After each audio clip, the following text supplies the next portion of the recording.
Muy buenas tardes, amables televidentes. En el conversatorio de la Fundación Institucionalidad y Justicia del día de hoy cuento con la gratísima presencia del doctor Eric Raful y de Eduardo Jorge Prats, expertos en Derecho Constitucional y quienes han venido participando en todo lo que tiene que ver con esta reforma constitucional. Yo diría, Eduardo, tú desde aquella comisión que creara el presidente de la República, y tú, Eri, desde que se comenzaron a generar los debates desde la Fundación Institucionalidad y Justicia. Así que, en nombre de la Fundación, Eduardo, Eri, le agradezco el que en estos momentos hayan correspondido a la invitación de la Fundación a compartir su conversatorio. Así que gracias a los dos. Gracias. Y quiero comenzar, Eduardo, contigo. Vimos que prácticamente concluyó lo que fue la primera lectura del proyecto de reforma que introdujera el Ejecutivo a el Congreso Nacional, y sobre todo se concluyó la primera lectura en lo que tiene que ver con el sistema de justicia. En esta primera lectura no se aprobó lo que era la posición de la Fundación Institucionalidad y Justicia, y que era la posición del 72% de los dominicanos de conformidad con las encuestas, que era la de crear un órgano especializado en materia de control centrado de la constitucionalidad.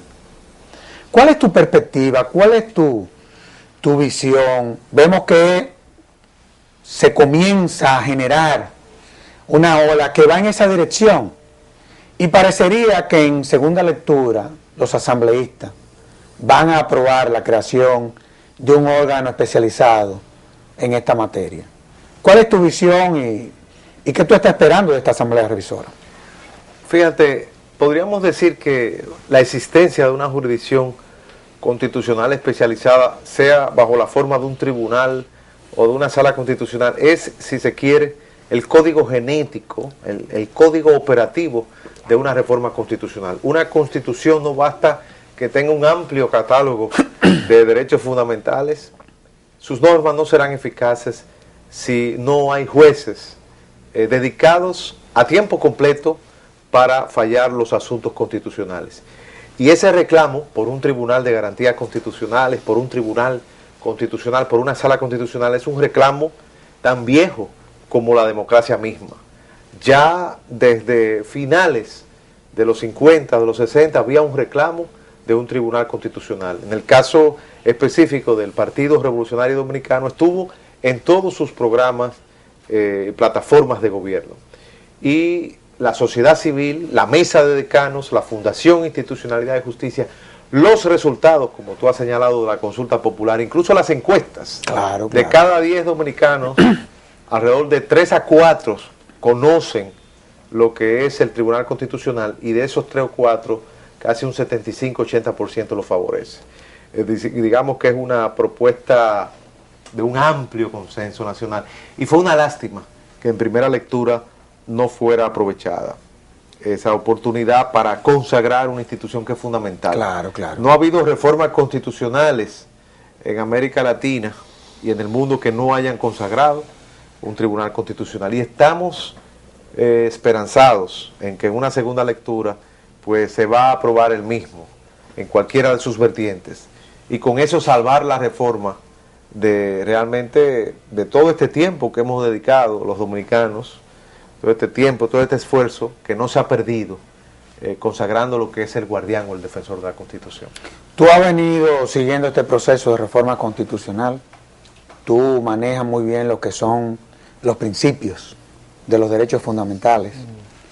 Hemos visto que se ha aumentado el catálogo de esos principios en esta reforma constitucional, y se han creado una serie de instituciones que la pregunta obligada sería: ¿cómo vamos a garantizar todo esto si no creamos una jurisdicción especializada en esta materia?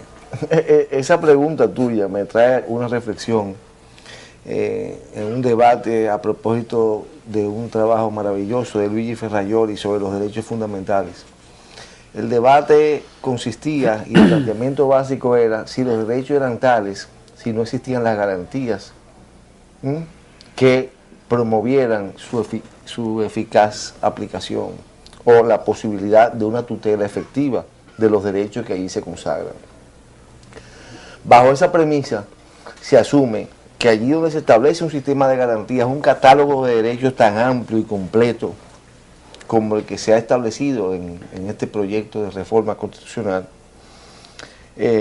incluso como está aprobado el catálogo de derechos en la primera lectura, sin la creación de un órgano especializado en el contexto de una cultura autoritaria, de una cultura judicial de menoscabo o desprecio cotidiano del valor de la Constitución como norma vinculante. En ese contexto, generar esta reforma sin esa garantía constituiría una pérdida de tiempo. No serían tales derechos si no tienen la capacidad institucional de generar una respuesta eficaz que garantice la tutela de esos derechos. Pero hay algo más. El presidente de la República, recuerdo como ahora, en su discurso de presentación del proyecto, su mayor énfasis fue el del Estado social, democrático y de derecho. En América Latina, la experiencia de los tribunales constitucionales, a diferencia del modelo europeo, donde toda la teoría se constituyó con una primacía respecto de la libertad sobre la igualdad, en América Latina el Tribunal Constitucional también se ha constituido en un factor de equilibrio de la desigualdad social, pues se ha constituido en un factor generador de decisiones que procuran generar o atacar los extremos de la inequidad, los extremos de la pobreza. Entonces, un análisis, por ejemplo, de más de 1.200 decisiones del Tribunal Constitucional de Colombia revela que más del cerca del 62% de sus decisiones tienen que ver con derechos sociales. Entonces ahora viene mi referencia a la intervención del presidente, del señor presidente de la República, cuando plantea el proyecto. Cuando tú planteas un Estado social, democrático y de derecho, tú estás diciendo que el país necesita transitar de la reforma de primera generación a viabilizar lo que son las garantías económicas y sociales de la ciudadanía, que son las que se denominan de segunda generación, los derechos sociales fundamentales, la garantía de los derechos sociales fundamentales.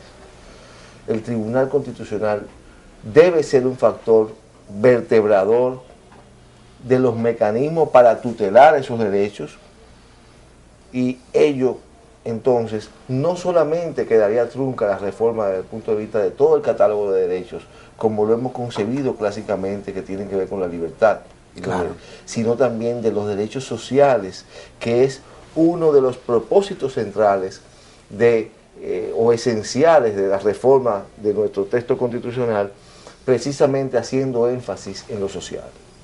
Ahora, Eduardo, ¿a qué es a lo que se le